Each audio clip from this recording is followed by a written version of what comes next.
বিএনপির vice chairman Shamsuzzaman দুদু বলেছেন, বাংলাদেশে বর্তমান সময়ে সবচেয়ে বড় প্রয়োজন একটি গ্রহণযোগ্য নির্বাচন।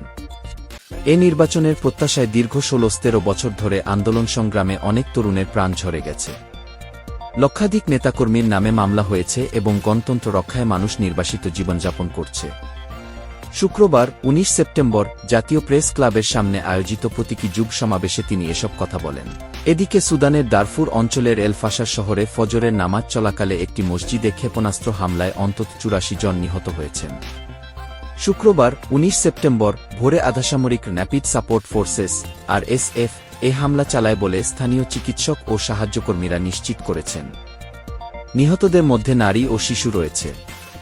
পারস্পরিক ঐতিহাসিক প্রতিরক্ষা চুক্তিতে স্বাক্ষর করেছে পাকিস্তান ও সৌদি আরব।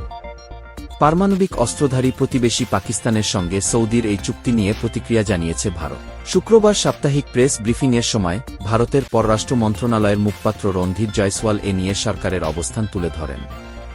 জয়সওয়াল বলেন, নয়াদিল্লি আশা করে রিয়াদ পারস্পরিক স্বার্থ এবং সংবেদনশীলতাগুলো মনে রাখবে।